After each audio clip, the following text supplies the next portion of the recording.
Memastikan penanganan COVID-19 di Malang Raya berjalan efektif, Menteri Koordinator Kementerian dan Investasi Republik Indonesia Luhut Binsar Panjaitan dan Menteri Kesehatan Republik Indonesia Budi Gunadi Sodikin melakukan kunjungan ke Malang untuk meninjau penanganan COVID di Malang Raya. Dalam kunjungan tersebut, Luhut meminta Pemda di Malang Raya untuk membuka data kasus COVID-19 dan jangan ditutup-tutupi. Kunjungan kerja Menteri Koordinator Kemaritiman dan Investasi atau Menko Marves RI, Luhut Binsar Panjaitan, dan Menteri Kesehatan atau Menkes RI, Budi Gunadi Sadikin, berlangsung di 6 titik di Malang Raya. Kunjungan Menko Marves dan Menkes ke Malang Raya ini untuk memastikan penanganan kasus COVID-19 di Malang Raya sudah berjalan efektif. Mengingat kasus COVID-19 di Malang Raya masih cukup tinggi dan menjadi sorotan dari pemerintah pusat. Kunjungan kerja dua menteri ini diawali dari Step House atau rumah isolasi terpusat di BKSDM Provinsi Jawa Timur, Jalan Kawi, Kota Malang. Menko Marves dan Menkes yang didampingi Porkopimda Jatim dan Kepala Daerah di Malang Raya menyapa pasien yang sedang menjalani isolasi di rumah isolasi terpusat di Jalan Kawi. Menko Marves Luhut Binsar Panjaitan dalam kesempatan tersebut, ia mengajak masyarakat yang terpapar COVID-19 untuk melakukan isolasi di rumah isolasi terpusat, karena perawatannya lebih memadai. Luhut juga meminta kepada pemerintah daerah di Malang Raya agar dalam penanganan kasus COVID-19, datanya dibuka dan jangan ditutup-tutupi sehingga penanganannya efektif. Penyakit ini bisa kita kurangi dan atasi kalau kita tidak kumpul di keluarga yang tidak kena. Jadi isoter ini sangat penting. Begitu nanti di testing atau dilakukan tracing Anda kena, ikut aja kan ke isoter. Isoter ini kan ada dokternya, ada makannya, ada obatnya, ada pengecekannya, ada semua, dan tidak menulari keluarga kita. Tapi kalau kita tidak hati-hati, Delta varian ini berbahaya, sangat berbahaya. Bisa menyerang pernapasan, bisa nggak tahu tiba-tiba saturasi oksigen kita sudah dekat 80. Kalau itu terjadi, sudah sulit ditolong, sehingga angka kematian tinggi. Nah, saya mohon, tolong teman-teman media juga sampaikan, kalau ada yang keluarganya kena, tidak perlu malu, masuk saja di teritorial. Di Buleleng, saya kemarin di sana, itu rata-rata 8-10 hari keluar, dan tidak ada yang meninggal. Sementara itu, selain melakukan peninjauan di rumah isolasi terpusat Jalan Kawi, Menko Marves dan Menkes serta Porkopimda Jawa Timur dan Kepala Daerah di Malang Raya melanjutkan peninjauan vaksinasi di Poltekkes Malang, di mana ratusan warga menerima vaksinasi pertama di Poltekkes Malang. Usai meninjau vaksinasi di Poltekkes Malang, Menko Marves dan Menkes melanjutkan peninjauan di rumah sakit lapangan dan sejumlah lokasi di Kota Batu. Simon Alfredo melaporkan.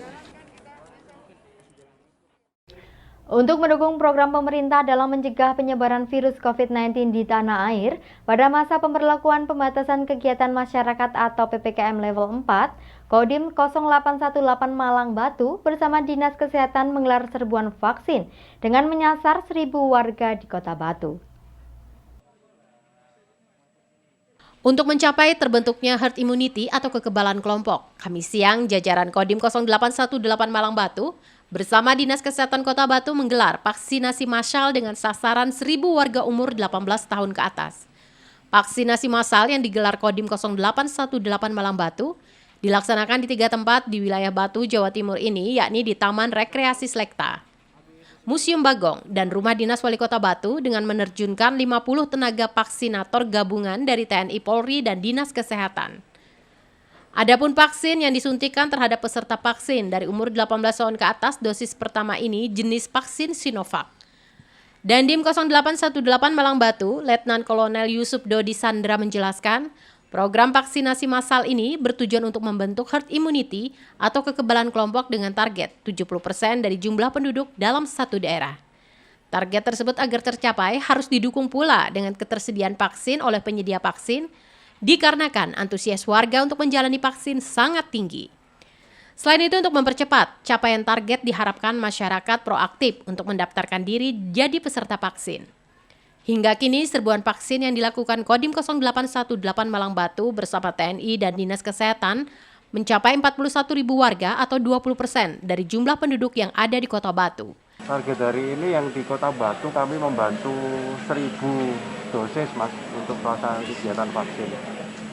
Untuk kegiatan percepatan di Kota Batu yang kami monitor memang di sini sudah cukup tinggi, kurang lebih 25% untuk dosis pertama, namun pencapaiannya itu apabila kita dari jumlah penduduk yang seharusnya divaksin adalah 164.000 sekian di Kota Batu, kita masih 41.800 sekian, sehingga kita perlu percepatan. Nah, kami jajaran TNI Polri, kemudian dari pemerintah daerah juga berusaha melaksanakan kegiatan vaksin ini selagi vaksin itu ada posisinya di tempat kami ataupun di wilayah Kota Batu, ya segera kita vaksin. Yang jelas kami himbau kepada masyarakat bagi yang belum vaksin agar segera melaksanakan vaksin, karena ini adalah untuk kegiatan herd immunity yang berada di wilayah kita. Karena apa? Kita juga mengetahui bahwa selain kita sudah melaksanakan protokol kesehatan, ikhtiar untuk melaksanakan vaksin itu wajib dilaksanakan karena ini aman dan memang program pemerintah. Yanto Yancong melaporkan. Tim pakar Satgas COVID-19 tingkat nasional BNPB yang diketuai Inyoman Gede Agus Asrama melakukan kunjungan ke kota wisata Batu guna memantau dan melakukan survei kepatuhan masyarakat dalam disiplin penerapan prokes COVID-19. Tim juga melihat sinergitas pemerintah Kota Batu bersama instansi terkait dalam upaya menekan laju kasus penderita dan kematian coronavirus di daerah. Selama pandemi COVID-19, tim pakar Satgas COVID-19 tingkat nasional BNPB terus melakukan kunjungan ke daerah guna memantau dan memberi masukan kepada Satgas COVID di daerah dalam upaya peningkatan kedisiplinan masyarakat dalam penerapan protokol kesehatan dan menekan laju kasus penderita serta kematian coronavirus disease atau COVID-19 di daerah. Tim pakar Satgas COVID-19 tingkat nasional dengan pimpinan rombongan tim pakar Inyoman Gede Agus Asrama mengunjungi rumah dinas Wali Kota Batu Dewanti Rumpoko untuk sharing dan memaparkan hasil survei kedisiplinan masyarakat Kota Batu dalam penerapan prokes, serta sinergitas pemerintah Kota Batu bersama instansi terkait dalam upaya menekan laju kasus penderita dan kematian coronavirus disease atau COVID-19 di daerah. Dalam pemaparannya, Ketua Tim Pakar Inyoman Gede Agus Asrama mengatakan, pemerintah daerah perlu membuat formula penanggulangan COVID-19 khas Malang Raya. Selain kesadaran masyarakat untuk disiplin prokes dan beradaptasi dengan kebiasaan baru COVID-19. Dalam pantauan tim pakar, kepatuhan warga Kota Batu dan wisatawan yang datang masih 80%, di mana masih banyak warga masyarakat yang tidak menggunakan masker dan tidak bersedia untuk divaksin. Sementara mereka yang belum sadar prokes ini berkeinginan ekonomi terus berjalan. Padahal, pandemi COVID-19 ini memiliki dampak yang multisektor yang menyentuh permasalahan sosial, budaya, dan ekonomi.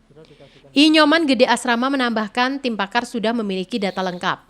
Kunjungan ke Kota Batu untuk melihat bagaimana permasalahan penanganan COVID-19 di daerah. Baik kendala sekaligus mencari solusi yang bisa diformulasikan sesuai dengan aglomerasi di Malang Raya. Permasalahan yang terlihat adalah mobilitas masyarakat. Karena itu dibutuhkan satu kesatuan penanganan antar pemerintah daerah di Malang Raya. Kami melihat kepatuhan masyarakat sudah cukup baik ya, tapi beberapa yang perlu ditingkatkan misalnya perubahan perilaku masyarakat beradaptasi dengan kehidupan baru di masa pandemi. Karena pandemi ini kuncinya, ini saya sekali lagi tekankan, kuncinya di perilaku masyarakat. Seberapapun kesehatannya itu ditingkatkan fasilitasnya, kalau masyarakatnya nggak patuh, ini berpotensi tidak tertangani oleh fasilitas yang ada. Oleh karena itu, mari bersama-sama masyarakat Kota Batu mendukung Ibu Wali Kota beserta semua pihak yang menangani pandemi ini untuk bersama-sama disiplin dan jiwa kita sebagai satu kesatuan bangsa Indonesia itu sama-sama menangani pandemi. Karena dengan penanganan pandemi yang baik di Batu, di Malang Raya, maka Indonesia nanti bisa bebas dari pandemi. Sementara itu, Wali Kota Batu mengucapkan terima kasih untuk warga Kota Batu yang sudah patuh dan sadar melaksanakan protokol kesehatan. Wali Kota menghimbau bagi warga yang belum mematuhi aturan SOP dan prokes COVID-19 untuk bisa segera sadar dan disiplin dalam mentaatinya dengan baik untuk kesehatan diri sendiri, keluarga dan lingkungan demi kesehatan bersama. Di lapangan mereka sudah duluan keliling untuk melihat situasi kondisi di Kota Batu. Dan penilaian BNPB itu bahwa kepatuhan masyarakat di Kota Batu bukan hanya cukup baik, memang apalagi di pasar ada 1 orang, 2 orang yang masih belum taat memakai masker. Ini adalah satu progres kemajuan yang sangat baik sekali. Untuk itu saya ucapkan terima kasih kepada warga Batu, dan bagi yang belum memenuhi aturan SOP prokes, saya himbau untuk bisa melakukannya, mentaatinya, karena itu baik untuk kesehatan diri sendiri dan lingkungan sangat perlu. Yanto Yancong melaporkan. Terima kasih Anda masih bersama kami dalam Info 7 Malang Raya. Peduli terhadap sesama yang membutuhkan plasma darah, sejumlah warga yang merupakan penyintas COVID-19 di Kota Malang melakukan donor konvalesen. Diharapkan dengan adanya donor konvalesen akan mendukung peningkatan angka kesembuhan pasien COVID-19 dan menekan angka persebaran di Indonesia. Sejumlah penyintas COVID di Kota Malang mendatangi kantor PMI Kota Malang untuk mendonor konvalesen. Seluruh peserta wajib melalui serangkaian uji kesehatan oleh tim dokter sebelum memulai proses donor. Di antaranya pengecekan kesehatan tekanan darah dan menyertakan surat keterangan sembuh dari COVID. Peserta donor menempati tempat tidur khusus untuk diambil darah. Kandungan konvalesen dalam darah akan ditransfusikan kepada pasien COVID untuk mempercepat masa penyembuhan. Prasetya Irawan, salah satu pendonor, mengaku mendonorkan konvalesennya karena sadar akan pentingnya plasma konvalesen bagi kesembuhan pasien COVID-19. Ia juga mengajak para penyintas lain di Kota Malang agar tanpa ragu turut mendonorkan konvalesen di kantor PMI Kota Malang. Ya, kita melihat kebutuhan dari donor plasma konvalesen ya, yang semakin hari itu semakin banyak. Terus ya itu adalah salah satu sekarang itu ya obat yang paling ampuh lah buat COVID. Di tempat kerja saya itu sudah banyak teman-teman atau bapak-bapak yang meninggal karena COVID. Ya prihatin aja gitu. Kalau kita kan juga penyintas gitu kan. Maksudnya kalau kalau kita nggak mendonorkan ya rugi lah istilahnya seperti itu. Saya ini sekitar 2 mingguan, 2 minggu, tapi ini dari perusahaan kan 22 hari harus isolasi mandiri. Jadi ya selama 22 hari itu ketika PCR lagi itu sudah negatif. Berdasarkan data PMI Kota Malang, saat ini kebutuhan plasma konvalesen di Kota Malang mencapai lebih dari 300 orang. Banyak penyintas yang ingin mendonor, namun tidak semua bisa dilakukan karena tidak lolos tes. Dengan kegiatan ini, diharapkan kesadaran warga Kota Malang untuk mendonor plasma konvalesen meningkat dan stok plasma dapat terpenuhi. Permintaan plasma konvalesen sampai inden kita itu. Ya. Inden banyak sekali, sehingga kita harus menyediakan plasma itu sebanyak mungkin. Tetapi kesulitannya kita itu banyak pendonor yang sudah periksa ke kita tetapi tidak lolos. Di PMI Kota Malang dari bulan November 2020 sampai sekarang itu sebanyak 1.426 yang mendonorkan, tetapi hasilnya yang bisa lolos untuk diambil plasmanya hanya 236, sehingga sulit sekali karena diukur titernya. Kalau titer itu imun, kalau titernya itu rendah ya tidak bisa diambil. Percuma kalau kita ambil terus kita sebagai terapi pasien COVID, itu harus kualitasnya harus bagus. Simon Alfredo melaporkan. Akibat truk mogok, antrian panjang kendaraan terjadi di Jalan Raya Pakis, Kabupaten Malang. Mogoknya truk bermuatan berat ini memakan setengah lebar jalan sehingga arus berjalan lambat dan jalan menjadi padat kendaraan. Beginilah yang terjadi di Jalan Raya Pakis, Kabupaten Malang pada pukul 9 pagi. sebuah truk bermuatan berat mogok di sisi kiri Jalan Raya Pakis akibat terkendala pada bagian roda belakang. Posisi truk yang memakan setengah lebar jalan mengakibatkan lebar jalan menyempit sehingga fungsi jalan menjadi terganggu selama kurang lebih 1 jaman. Akibatnya, antrian panjang kendaraan terjadi karena hanya setengah lebar jalan yang bisa dilintasi secara bergantian dari 2 arah yang berlawanan. Menurut salah seorang warga mengungkapkan, Jalan Raya Pakis ini pada umumnya biasanya lancar. Walaupun ketika jam sibuk atau jam kerja padat kendaraan setiap hari terlebih di perempatan badan jalan. Di lokasi penempatan jalan tuatnya setelah exit tol Pakis, terlihat petugas melakukan pengaturan arus agar tidak terjadi kemacetan dan arus kendaraan masih bisa berjalan dari 4 arah.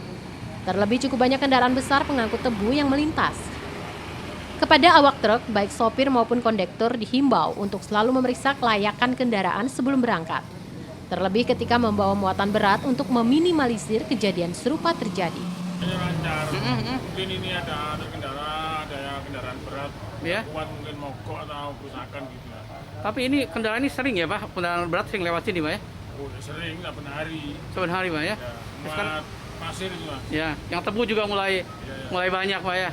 Tapi rata-rata memang lancar Pak ya? Lancar, saben hari lancar. Mulai jam berapa barusan ini Pak kira-kira? Jam 9 lah gitu. Baru 9. Tapi agak lama juga ini kelihatannya. Iya, kan merambat terus. Antrian sudah mulai kelihatan panjang sana? Wah, udah panjang ini. Sudah panjang. Pak, harapan sebagai warga masyarakat gimana Pak? Tentang keberadaan jalan ini? Ya, harapannya ya diperlebar dikit lah gitu. Mungkin biar harusnya lancar gitu. Iwan Hikmawan melaporkan. Terima kasih Anda masih bersama kami dalam Info 7 Malang Raya. Akibat banyaknya petani melakukan panen padi berdampak pada ramainya tempat penggilingan padi. Kondisi ini berdampak pada meningkatnya pendapatan tempat usaha penggilingan padi walaupun panen raya sudah berakhir. Beginilah yang terlihat di salah satu tempat penggilingan padi di kawasan Wonokerso, Pakisaji, Kabupaten Malang. Pakisaji menjadi salah satu wilayah di Kabupaten Malang yang cukup banyak petani menanam padi, sehingga ketika musim panen akan berdampak pada ramainya tempat penggilingan padi. Pada musim panen tahun ini, para petani banyak yang mengalami peningkatan volume panen karena dukungan kondisi cuaca yang tidak banyak menyebabkan gangguan pada tanaman padi, sehingga bisa tumbuh normal. Walaupun untuk harga jual gabah di tingkat petani masih belum seperti yang diharapkan. Saat ini, harga pembelian gabah pemerintah atau HPP untuk gabah kering petani Rp4.200 per kilogram dan harga gabah kering giling Rp5.200 per kilogram. Menurut salah seorang pengelola tempat penggilingan padi menjelaskan, sampai sekarang tempat penggilingan padi masih saja ramai. Walaupun panen raya sudah hampir berakhir dan kenaikannya mencapai lebih dari 25%. Di lokasi terlihat tumpukan padi yang siap untuk menuju penggilingan setelah proses pengeringan dan biasanya setelah panen raya selesai, tempat penggilingan masih tetap ramai karena banyak petani menggiling padi tidak sekaligus tetapi secara bertahap sesuai kebutuhan. Penggilingan ini ada kenaikan berapa persen Pak? 3,4%. Seperempat berarti 25% Pak ya? 25%. Sejak kapan Pak kenaikannya itu Pak? Ya mulai sekarang. Mulai sekarang Pak ya? Pak, untuk harga gabahnya sekarang berapa Pak? Sekarang nggak salah lagi 400 dari petani ya ke pedagang slab. Oh, pedagang slab gitu ya. Pak ya. Ini kira-kira sampai kapan ini ramainya masih tetap penggilingan ini ramainya? Ya ramainya sampai habis. Sampai habis. Ya. Pak, ini biayanya per kilo berarti ya? Ya. Per kilo giling? Per kilo giling kalau 10 kilo setengah kilo. Oh, anunya, ya, biayanya, ya, pemotongannya ya, Pak ya? Ya. Oh, berarti rame Pak ya terus-terusan ya? Oke. Iwan Hikmawan melaporkan.